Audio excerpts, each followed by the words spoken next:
नमस्कार बंधुरा केमन आছেন আপনারা সবাই आशा करी আপনারা সবাই ভালো আছেন।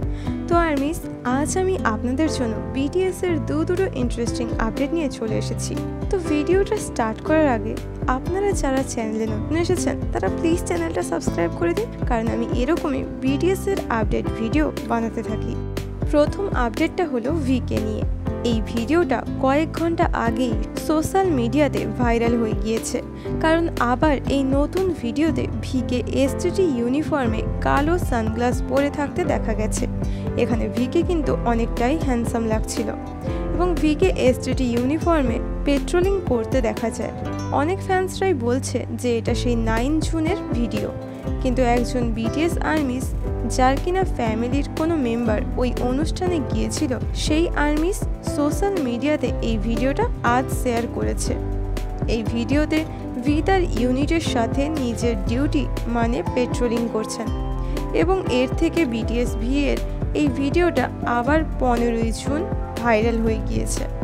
এবং দ্বিতীয় নিউজটা হলো বিটিএস এর সকল মেম্বার্সদের নিয়ে। তো আর্মিস তোমরা নিশ্চয়ই এই ফটোটা দেখে একেবারেই চমকে গেছো, আর আপনারা যারা ইনস্টাগ্রাম চালান তারা নিশ্চয়ই দেখেছেন আরএম এই সকল ছবিগুলো আজ তার অ্যাকাউন্টে ছেড়েছেন।